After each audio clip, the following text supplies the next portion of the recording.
Bonsoir à toutes et à tous. Elle fait l'actualité aujourd'hui et depuis hier donc au Bénin. Une crise secoue le parti Mouvement populaire de libération au lendemain des élections législatives du 8 janvier 2023. Plusieurs coordinations du parti exigent la démission du président avec une litanie de reproches. Nous vous proposons de suivre le premier vice-président du parti. Il nous fait ici la genèse de la crise. C'est le fait de garder par-dessus les frais destinés aux candidats décidés par le directoire. Décidés par le directoire au cours d'une réunion qui est restée avec lui et les frais des mandataires des postes de vote, les représentants du parti au niveau des postes de vote. C'est ce qu'il est réclamé. Et c'est bien seulement dans le sens que il n'y a plus question que Tébé reste président intérimaire du parti. Soit c'est le parti qui meurt. Il a constaté, je pense qu'il est rentré dans un jeu de après moi c'est le déluge. Il a envoyé des sabotages sur la toile.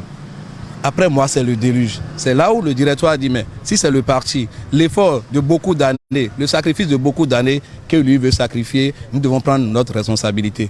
Et selon nos tests, le directoire est souverain.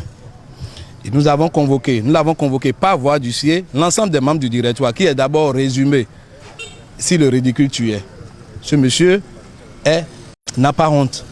Le directoire du MPL, que le peuple béninois entende, est réduit à 6 personnes. 6 personnes. Parce qu'il y a eu des démissions à cause de son arrogance, de son comportement. Il y a eu 2 ou 3 personnes qu'on a été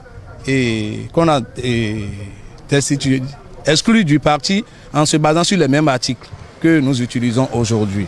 Je reviens au fait, il a été convoqué pour 11 heures, on a constaté que jusqu'à 11h30, il n'était pas là.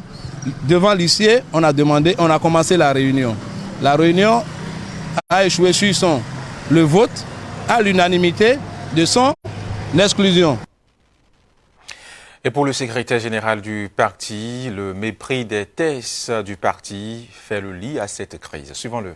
Depuis le 26 juin 2021, où le parti Mouvement populaire de libération a décidé d'organiser un conseil national, nous avions, si je dis nous, c'est avec tous les membres du directoire, constaté que M. Espérant Tébé a été choisi unanimement président intérimaire du directoire par l'ancien président, aujourd'hui président d'honneur, M. Sabi Sira Korogone. Il a été choisi unilatéralement contre tous les tests en vigueur au sein de notre parti. Donc depuis ce jour jusqu'à aujourd'hui où nous vous parlons, aucune organisation digne de nom n'a été faite. M. Espérant Tébé a, durant tout ce temps, géré le parti seul, sans impliquer quiconque. Et il se substituait au rôle du secrétaire général, de trésorier et de tous les rôles jusqu'au rôle de l'organisateur. Alors, les différentes tentatives d'organisation d'une réunion du directoire a toujours échoué. Nous nous sommes dit, écoutez, nous sommes un parti politique sérieux et il faudrait quand même qu'on prenne nos responsabilités. Et c'est courant de tout ça que lors des élections législatives que nous venons de traverser, ces élections ont eu le mérite de montrer à la face du monde notre mauvaise organisation au sein du parti. Donc moi, en tant que secrétaire général du parti, en tant que candidat tête de liste dans la deuxième circonscription électorale, je vais vous dire par exemple que j'ai reçu mes mandats le dimanche à 18h après le dépouillement. Tout simplement parce qu'une seule personne a décidé de tout faire. Il ne veut léguer aucune responsabilité à personne. Par-dessus tout, les sous alliés, les sous alloués à ces campagnes-là ont été détournés. Et voilà des faits que regrette le président déchu du parti et qui promet saisir donc la justice. Et il ressort, comme tout le monde l'a constaté, que juste après les législatives, la proclamation des résultats, et avant même que les instances du parti se retrouvent pour faire le point, le bilan, il y a 2 camarades qui ont entrepris un plan de déstabilisation et avec bien sûr des mains invisibles cachés derrière. À quelle fin, je ne saurais vous le dire. Ils sont les seuls à en détenir les raisons et les mobiles. Mais toujours est-il que, étant donné que nous avons les instances du parti qui fonctionnent encore, nous sommes dans un pays de droit, les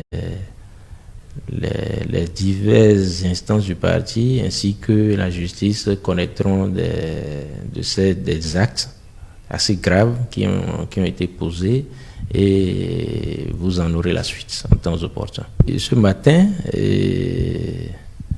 j'étais au siège dans mon bureau depuis 9 heures.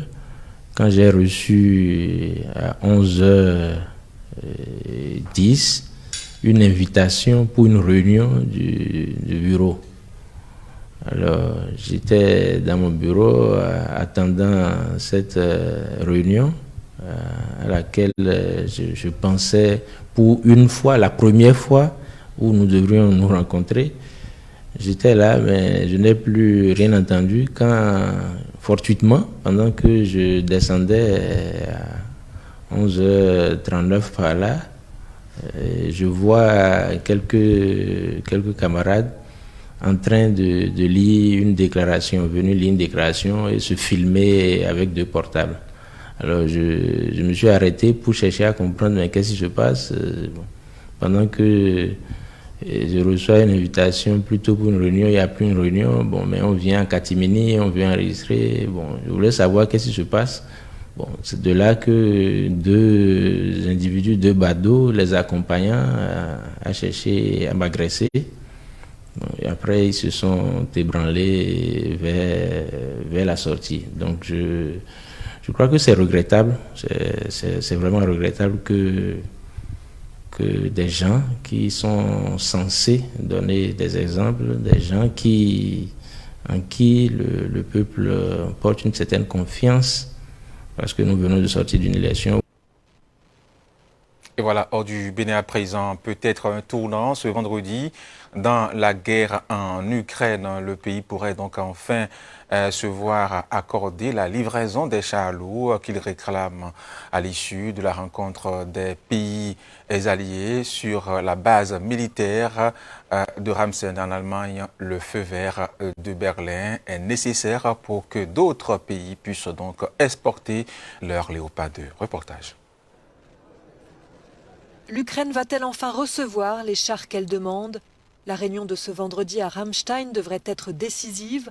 Les pays de l'OTAN discutent en Allemagne de la possibilité de livrer des blindés lourds à Kiev. La position de Berlin est décisive. Les autres pays attendent son accord pour réexporter les Léopard 2 qu'elle leur a vendus. Washington promet des véhicules blindés, mais pas de chars lourds. Ce nouveau paquet militaire permet de répondre aux besoins urgents de l'Ukraine en matière de véhicules blindés et de combat. Nous lui fournissons donc 59 Bradley, 90 Stryker, 53 MRAP et 350 Humvees supplémentaires. Kiev dit avoir besoin de centaines de chars lourds pour une future contre-offensive contre la Russie.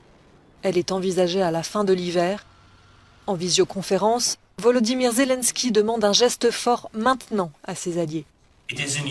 Vous avez la possibilité de faire de Ramstein la réunion des chars, pas en négociant des chiffres entre vous, mais en donnant votre accord de principe à des livraisons qui stopperont le mal russe. Quelle que soit la décision prise aujourd'hui à Ramstein, l'Ukraine recevra au moins 14 chars Challenger de la part du Royaume-Uni.